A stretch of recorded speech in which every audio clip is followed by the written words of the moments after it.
All right, you got me? Yep, yep, we're good to go. There we go. So we got the commentary on here now. As I don't know if you've been able to watch much of the game, but it's been a pretty entertaining game so far. I mean, West Virginia started off the game very fast on the first offensive play for them. They threw a touchdown pass, Yeah, 75-yard right out of the gate, and then North Carolina they kind of struggled for a little bit, but they're starting a true freshman back at quarterback, and then they got down into the red zone with him on one drive, and he overthrew his tight end across the middle, threw an interception in the end zone. But nice drive on the last one for him to go down the field. Made some great throws, and Jones made some good catches for the Tar Heels on that drive for sure. And West Virginia responded, going right back down the field to get a field goal right before the end of the half. Made a lot of nice plays there. So it's been a pretty fun and interesting game. I will say it's not as much offense as I expected, especially out of a West Virginia team who isn't really down any major contributors. Um, hmm so that yeah, that has been a little bit surprising is that especially West Virginia, but there just hasn't been as quite as much offense.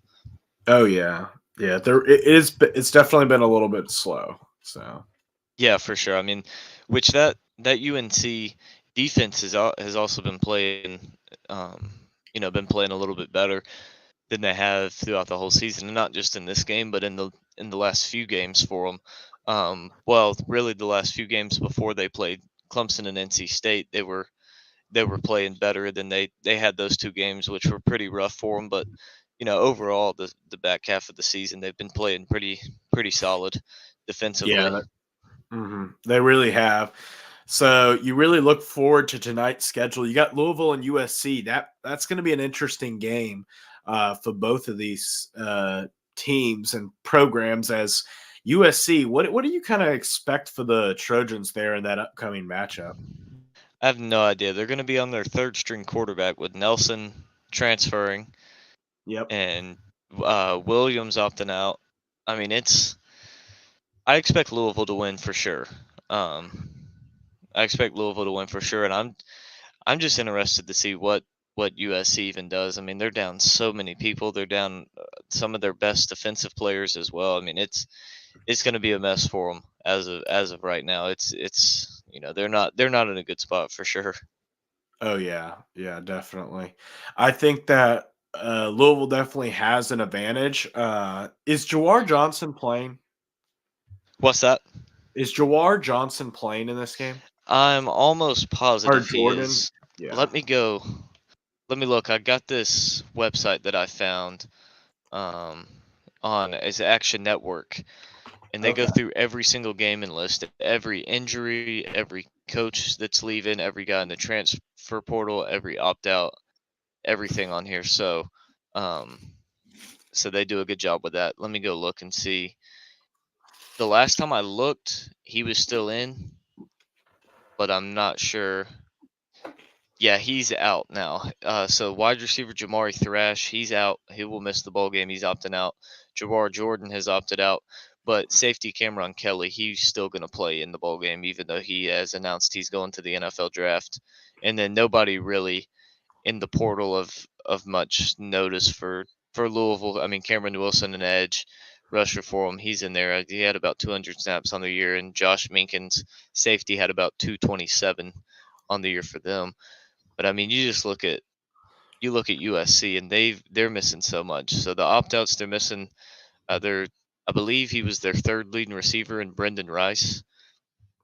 Yep. They're losing their running back Marshawn Lloyd and Caleb Williams all to the um, NFL draft. You look at injuries, starting right guard slash right tackle, they kind of move him around. Jarrett Kingston, he's going to miss this game with an injury. And you look at the opt outs in terms of starters, Corey Foreman, the edge rusher, he's going to be out. Damani Jackson at cornerback, he's going to be out. Some guys that have got some good playing time at wide receiver, Michael Jackson, and wide receiver Mario Williams, going to be out and because they're in the portal. And then you look at the defensive lineman Dejon Benton, he's also opting out. And then we mentioned the backup quarterback Malachi Nelson. He's in the portal. He's leaving. He's gone. Um, Where do you so think Nelson ends up? That's kind of an interesting question, I think. Because I haven't heard as much on like his landing destination as like some people. um, I was at first, it was popular that he could go to Oregon and sit behind Dylan Gabriel for a little bit, but then obviously um, Dante Moore went and jumped on that. So I mean, I really don't know. Maybe does he go to UCLA, something like that? But It's possible. He's from Los Alamos High School, but I two mean, two days here's ago another. there I was mean, maybe Texas A&M and Florida State. Those were kind of the early front runners for him. But I mean, I don't really know. well, Florida State. I feel like is going after DJ more than anybody. That's what So DJ and Cameron Ward. But it seems like Miami's become the front runner for. they're the front runner for Ward. Yeah, at least they were probably 4 or 5 days ago. Okay. Yeah, That I came think out that that they were kind of the front runner for him, and that Florida State was kind of the front runner for DJ in terms of where they're projected to go, not from the players themselves, but just from yeah, um, probably 247 was the source. yeah, yeah. Um, if I had to guess, but I could see Dante Moore heading to somewhere, potentially like maybe even an LSU. Who'll be without Daniels. Maybe, I mean, excuse me, I think Malachi Nelson heading to somewhere like LSU. I mean, maybe Ohio State. I don't know. Ohio State's in an interesting position because they are in a tough position because next year you're going to have an even tougher schedule and you're going to be put in a position where you're going to have a new quarterback one way or another. And I don't know if Devin Brown's the answer.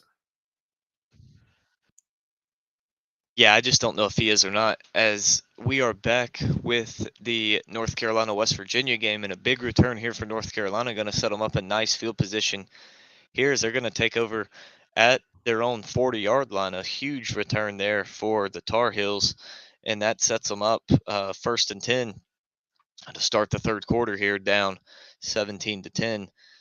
Here, this is a big bowl game. I feel like for both of these programs, especially for Neil Brown. But I feel like Mac Brown, I believe this will be his 15th bowl win, put him pretty high up there on the list. Um, and just this could potentially be Mac Brown's final game. So, um, that's why Yeah. it's potentially a big game for him in this one. Well, I think if you're West Virginia and Neil Brown, the part of the problem when you're looking at this looking at their situation, not roster, but looking at the situation, is you're looking at a team that just they've played well this year, but outside of this year, they've kind of struggled. Especially under the Neil Brown era, he was one of the hottest coaches coming into this year. But obviously, going 8-4 has cooled down that seat dramatically. But I think if he has a bad year next year, um, goes I don't know 4-8 or 3-9, like there's definitely still a possibility he gets fired. I don't think has Oh, completely ruled himself for out. sure, and that's why this is a big game too. Because if you lose this one, you finish 8-5.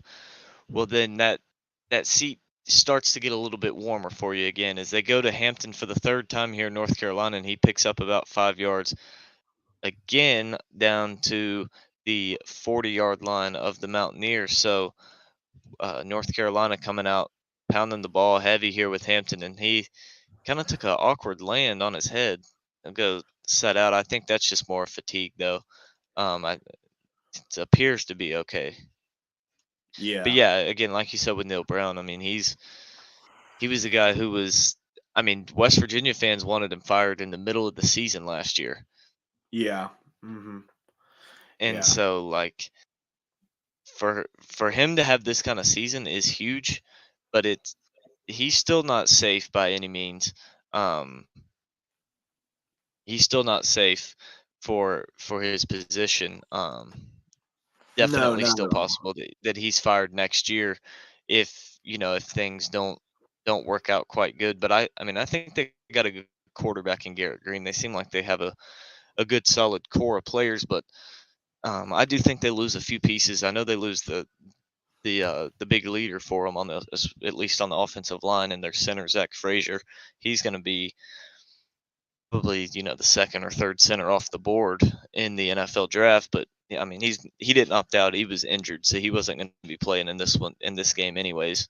Um, but yeah, Yeah. so Well, you at it's least have. definitely a big game. Yeah, I really think that, like you said, this is really a defining moment for both of these programs, just because West Virginia, like obviously, neither team can get to that 10-win mark. Which the 10-win mark, I think, if Neil Brown got 10 wins, it would put him in a pretty safe position. But obviously, it doesn't get him to a 10-win mark. But I I think think the it's 10 wins could survive him a 5-7 year next year, but I don't think a 9-4 season this year can survive 5-7 next year. I think it could survive a decent 5 and 6. I think that there are certain 5 and 7s that he can survive, but if he goes 4 and 8 or worse, I think yeah. Well, let's just look at this. We'll look at West Virginia's schedule next year because I think they released it. One moment. Yeah, it should already Um, be out. so week one, we'll go through this game by game. Week one, we got Penn State at home. Ooh. That's going to I be a that good that game. I mean, look at how good that one was. Not necessarily the good, but how competitive it was for a little bit in week one. And and we I really mean, this didn't was a West expect. Virginia team in week one that was projected to win like 3 games this year, and weren't really finding their stride and their rhythm yet. Think Mhm. about that game next year, week one. This is a team that's going to be coming off of a very good season that wasn't expected Yeah. in Morgantown. Garrett Green is pretty experienced at this point. Like that's going to be, Oh yeah. that's gonna that's gonna be a big game. Well, the bigger thing is this: at least West Virginia has an offensive capacity, and Yeah, yeah. like to be honest, if I'm picking that game, I'm picking West Virginia. To be frank, like I it's think so at because Morgan. they have an offensive pulse. It's at West Virginia in one of the Yeah. craziest environments in the country. And Penn State's losing a lot of defensive guys off like big stars, particularly Chop Robinson, the big guy, the big name on that defense. And um, they're losing some other guys as well, and that's gonna be hard to really fix and figure out in week one, Yep. Hmm. especially in that kind of environment against a team who's a pretty offense and has a very good quarterback in Garrett Green. I mean, there's a lot of schools that would like to have Garrett Green as their quarterback. Oh Um, yeah. So the next week they play University of Albany. And their famed mascot, the Great Danes, which I yeah. just think is one of the best college mascots you got out there. So I mean, right Um, now we got them at 2. Yep. Then they head to the road to play the great backyard brawl against Pitt. I That mean, is, I think they win that game. yeah. This is where it gets interesting because it's the new Big 12. A road game at Arizona. I think that's a loss. Yeah, I think that one's a loss. One, just going that far across the country, and two, but it's one of those games where if Arizona was the team having to come across the country, I think they would lose. Yeah. I don't know. I like Arizona. They've really hit their stride under their They new have. They're leadership really of improving. Jed Fish, but yeah. Yeah, they're really Oh, improving. yeah. Well, it looks like the Notre Dame Army game is going to be official. Syracuse at Army was canceled. And a one-handed interception from West Virginia running it back to the 45 of West Virginia. What a play there. Sorry to interrupt you, but what a huge pick there for the Wow. Mountaineers. That is just momentum changing, especially in a game like this. If you can get points off this, make it a two possession ball game. I'm not going to say it's out of reach because it definitely wouldn't be, but it changes momentum tremendously. And a one-handed interception like that. it by a was defensive lineman. yeah, yeah. You don't expect that every day, especially in a three No. three five system. No, yeah, I mean, man, what a play from Bradley there to set West Virginia up 1st and 10, uh, almost at midfield.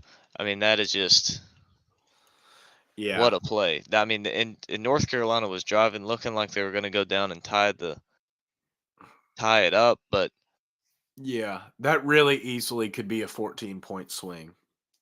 oh, 100%, yeah, because like I said, I mean, North Carolina that they hadn't they were giving me no reason to believe that they weren't going to go down the field and tied the game up, but Yep, yep. is So the defense kind of standing up for North Carolina here. They gave up 3 yards on 1st down, and now they get a tackle for loss here on 3rd down. That would be huge for North Carolina, though, if they're able to, um, if they're able to come out here and get a stop. on that first play, I'm surprised they didn't give him a roughing the passer or a late hit just because of all the penalties that have been called earlier today. Oh yeah, that was a big hit, and I was surprised that it obviously it wasn't, but the first hit as that pass is going to be incomplete, and West Virginia's going to have to punt. So big stand there from the North Carolina defense. But that hit on Garrett Green whenever he slid early in the game, it might have been on I think their second drive, and Yeah, North Carolina guy hit him. Obviously, it wasn't a targeting, but I was surprised that they didn't throw that originally on the field. Usually, we see them do that. yeah. To be honest, I just didn't see it as a late hit. Maybe a targeting, but not as a late hit. It definitely wasn't a targeting because he hit him shoulder to shoulder.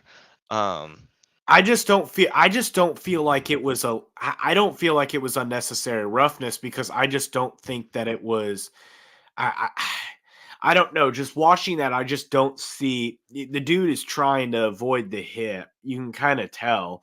I just don't know if I call the penalty there. I feel like after what Kenny Pickett did to Wake Forest, Yeah. I think I think you should get a penalty if you don't hit the quarterback whenever they're going down the slide. Just Yeah. because the way that they protect the quarterbacks and all this stuff, and then this guy's gonna come out here and fake slide. Like, no, no, screw that. Yeah, yeah. But back to West Virginia's schedule, got them at 3-1. Then they head back on the road to Cincinnati this time, so a much closer game. But what are your thoughts? And a much easier game. That's a win. Cincinnati's probably gonna be towards the bottom. Oh, I'm sorry. These games aren't in order. They have not been determined, but order wise, Oh, I got I'm you. like, wait a second. There's 4 road games, and then they finish off with 5 home games. And then I look to the left, and it says date TBD. Just the Uh, first 3 games were in order, right? yeah, the first 3 games. Yep. Okay. Then you have at Oklahoma State, at Texas Tech, Baylor, Kansas, Kansas State, Iowa State, and UCF. Um, I think that I mean, I could see them finishing anywhere from 6-6 to 8-4, maybe 9-3. yeah, I just see it anywhere from 5-7, 8-4. Yeah, Where I think 5-7's, but yeah, I see more like 5-7 to 9-3. Um, I think nine that and they three, probably if finished. everything goes right for them. But Yeah, I think I it's think they hard probably to finished seven say and that five, they're 6-6. probably not. They're probably not gonna. Like, it's hard to say that they're not gonna finish in the top 5 again in the Big 12. And this was a team that coming in was picked to finish and a lot of stuff, dead last in Yeah. the to finish dead last in the Big 12. So Oh yeah. Well, why don't we look at Colorado's schedule, another Big 12 team. Obviously, we got prime time coming here. Um, oh, do you know who prime time starts off the year with? who's that?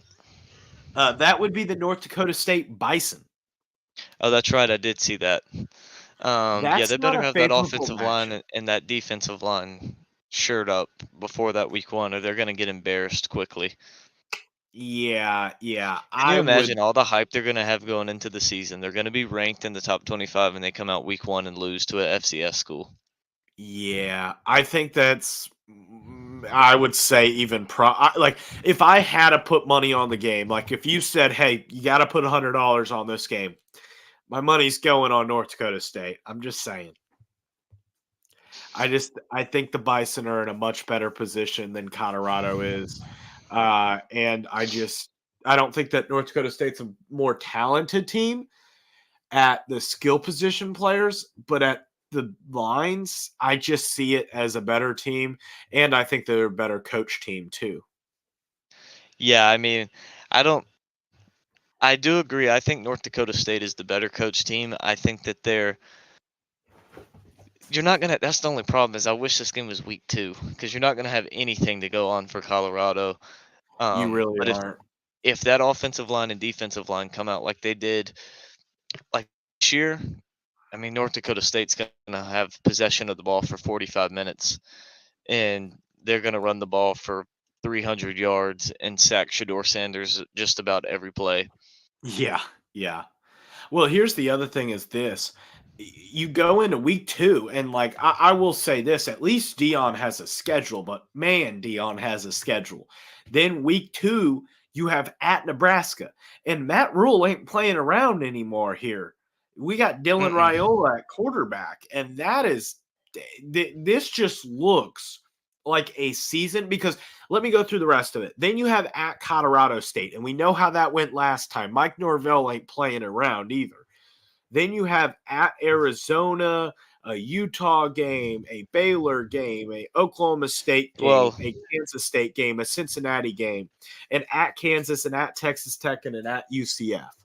And when looking at this schedule, I don't see any easy wins other than maybe Cincinnati and maybe like Baylor. I don't know. yeah, it's What are gonna your be. I'm still not very high on. I'm still not very high on anything Colorado. I mean, they've got some talented players for sure, but I mean, you still can't trust them. You Yeah, still can't yeah, trust them. I mean, they haven't shown they haven't shown anything. yeah, They haven't shown any. I mean, they won their first 3 games. They beat a pathetic TCU team, a Nebraska team that can't win a close game and hasn't been able to for the last 10 years. And they beat a Colorado State team that honestly handed them the game at least 4 times. yeah. To be fair, Colorado did give away a game against Stanford in the same manner. Sort of, but I mean like with Colorado State with the personal fouls and stuff. Oh Um yeah, yeah. like not Well, Colorado to going be up there and fair, messing up. one of those personal fouls did help them in knocking out Travis It Hunter. Yeah, they did eliminate Colorado's best player, best not just offensive player but defensive player as well. It did help. But I mean, still, in that environment with the hype Colorado had and the so-called talent that they had and all these players and stuff that they had out there, that it shouldn't have even been close to begin with. Yeah, well, you're looking at a Colorado State team that didn't even make a bowl game. They went 5-7, 3-5 in the conference, and finished fourth to last. Yeah, exactly. So, did you see what West Virginia just did? Yep, jumped off sides You on the idiots! punt, and then what I a throw and catch there to I don't McCullum. know how I don't know how you do that. Like Neil Brown, if I'm Neil Brown, I am losing it on the sidelines because you can't give them a whole nother possession. Like that's terrible. That is just terrible. Yeah, So that I mean, you can't do and a nice pass breakup there for the Mountaineers. yeah, if you I'm want trying to any see shot what at, I'm trying to see what yard they're on. They're on the 42, I'm a couple of plays 43. behind you, so you're gonna Okay. have a more Um, updated yard marker than I am. well, wherever they just were, they're moving back 5 yards for an ineligible receiver down the field. Yep. Yep. I hate this graphic on ESPN with West Virginia being yellow. It makes me think there's a flag on every single play. Yeah. Yeah. Yeah, they were at the 43, so they're gonna be back to the 38 now and have a 1st and 15. Yeah. Yep. It's definitely going to be interesting to see. But I know this isn't college football related, but it definitely is related overall. What do you think about the Bears and this kind of Justin Fields experiment? Um, I'm trying to think of who I'm trying to compare him to. I don't know if there really is a comparison. Like I I just thought. mean I just mean in the situation because I feel like he's the guy, but I feel like you can't expect him to do much with what you have around him. I mean, that's great. You get him DJ Moore, he still has no receivers. Yeah. Well, you I mean, not receivers. He still has no offensive linemen. Um, true. he still doesn't have much of a running game other than himself. Yeah. I just don't. I don't know The defense how. still Well, isn't. I think the running game is completely due to the fact that you don't have an offensive line, in my opinion. I think Khalil Yeah, Herbert yeah, and yeah. That's what I Roshan. was saying. Yeah, go ahead.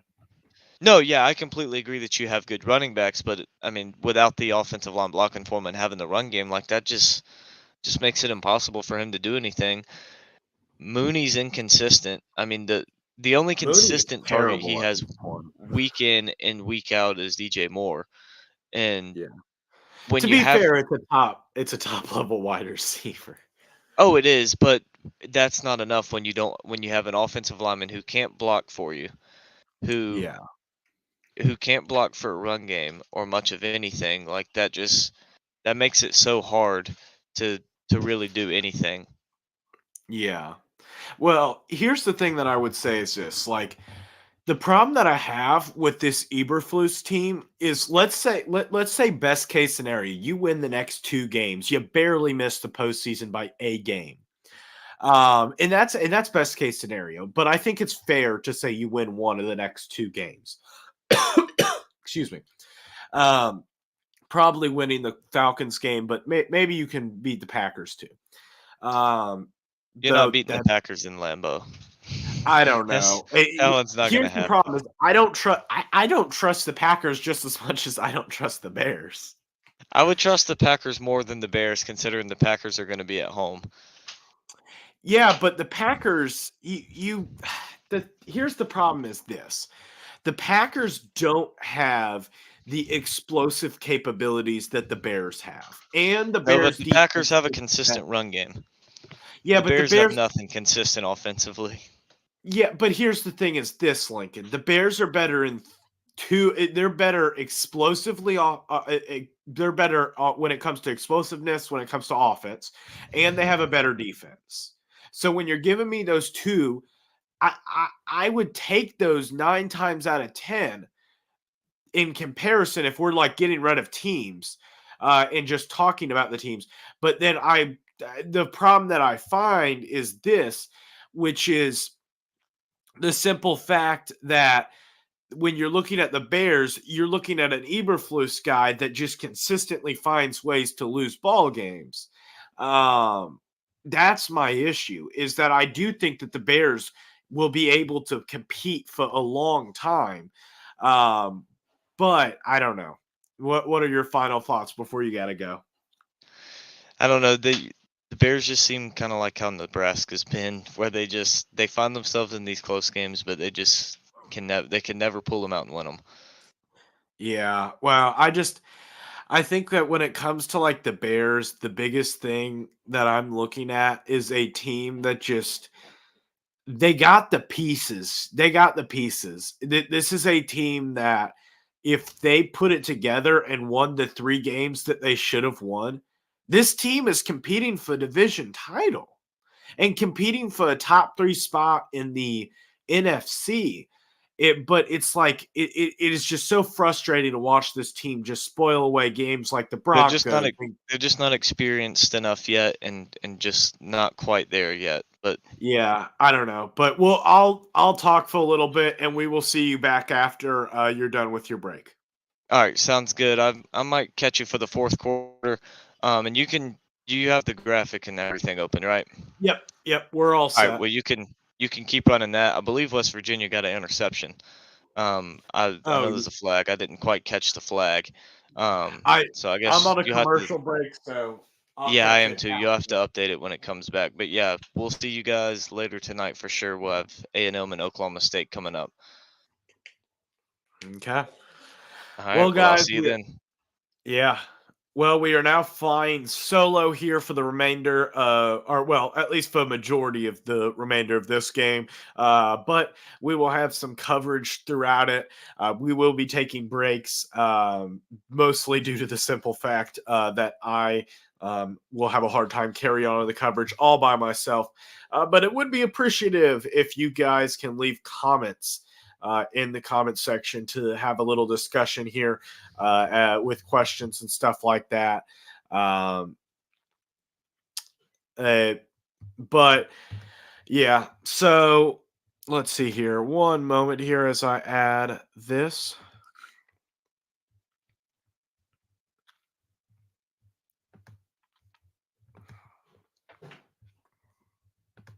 Okay. One moment.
Okay, we are back here with our coverage.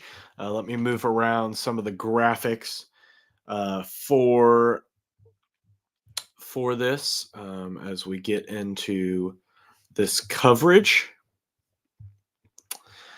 So West Virginia with the first down carry, as you really have a big game here for both teams with Garrett Green pushing down the field at the 41-yard line as he moves around, finds his man all the way down to the 19-yard line. It's going to be 1st and 10 at their 19-yard line for them as you have that. Let me see here. I'm trying to get this to where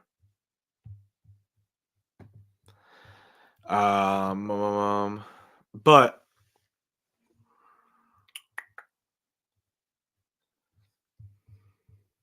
so see here. One moment, I'm going to get this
Okay, we are back here with our coverage of the West Virginia North Carolina Mayo Bowl, as we are having a little bit of technical difficulties, as you can tell. So, second and or no, this is third down here for the Tar Heels. So we are transitioning through the graphic here.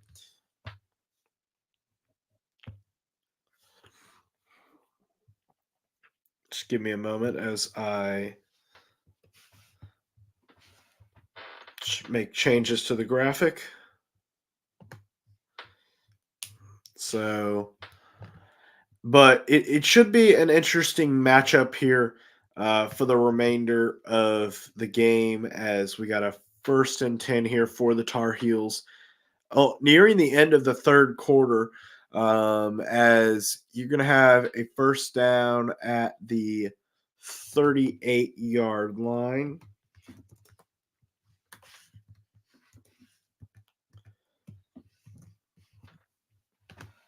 So definitely have a game worth watching here, um, with two teams battling back and forth between two teams that have a lot going for them. As West Virginia just kicked a field goal to take the 20-10 lead, as West Virginia is going to sack that quarterback.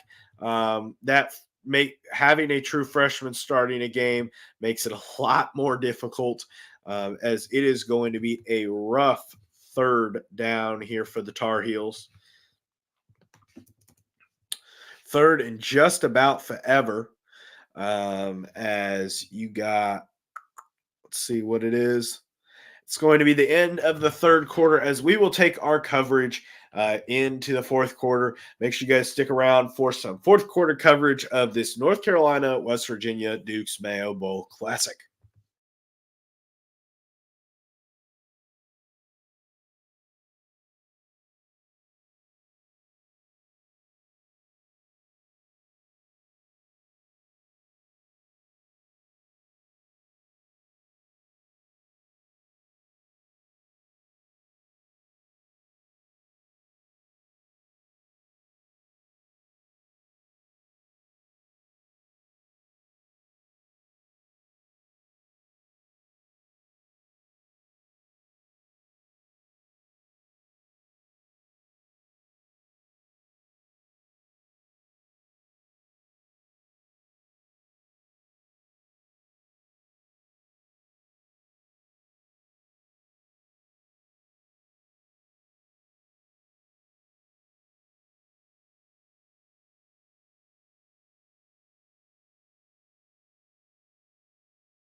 Thank you, everyone, for joining. Make sure that you guys hit the subscribe button down below as we'll be streaming all of the big bowl games coming up, all the New Year's Six Bowl, as well as the playoff games, as we have some magnificent matchups between Washington and Texas and Alabama and Michigan. Make sure you hit that subscribe button down below and help me reach my goal of 1,400 subscribers coming up soon. I know some of you guys aren't subscribed already, so make sure you hit that subscribe button down below. So we will start our fourth quarter coverage here in one moment.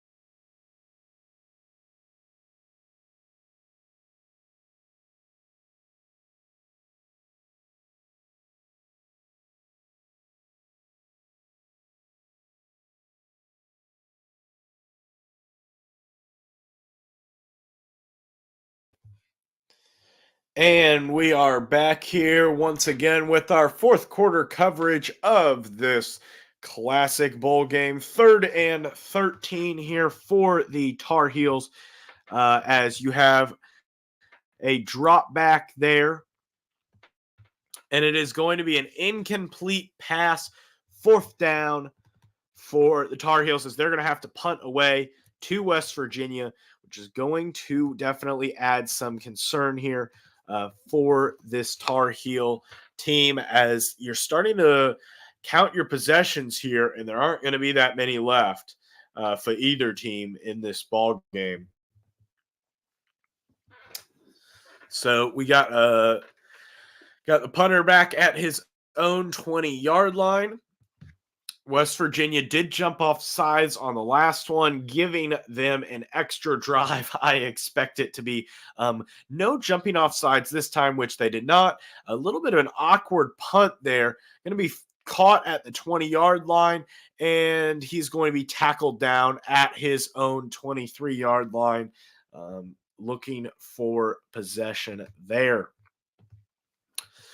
So as West Virginia comes out here, ESPN is talking about the bowl challenge.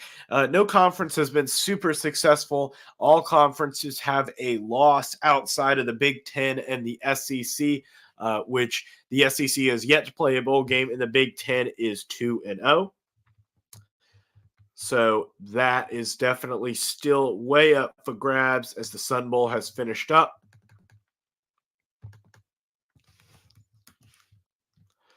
First and 10 here for the Mountaineers, as Garrett Green's going to go up. Oh, he's at the 50, 45, 40, 35, 20, 25, 10, all the way down to the 15-yard line.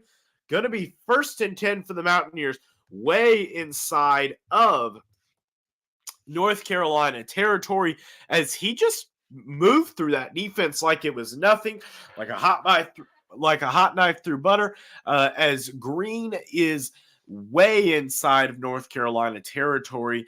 1st and 10 here for the Mountaineers, as they are moving the ball down at the 30-yard line. My bad.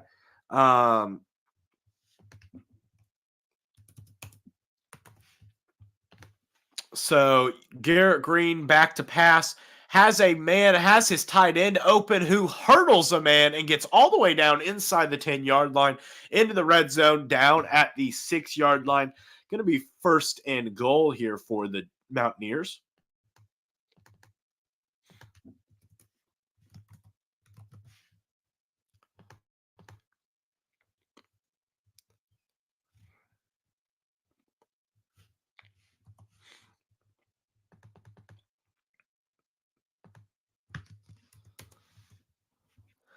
Down at the 6-yard line here, as West Virginia 1st and goal. Got a bunch formation there at the top, so you're going to get a lot of movement here. Going into a big package, has a man in motion here. Got a fumble as Garrett Green is going to get back on top of it, but looked like there was just a little bit too much going on. Probably have a false start here from the Mountaineers, so it's going to be probably a redo on the next play. Yep, we got a false start here, as not everybody was set after, a kind of, okay, so it looks like the snap was off of the man in motion's foot, but it didn't matter either way. Going to be 5 yards back, so it's going to be 1st and goal here from the 11-yard line for the Mountaineers, as they are going to get a no pass off, and it's going to be 2nd and goal. No, that was just a yellow face guard.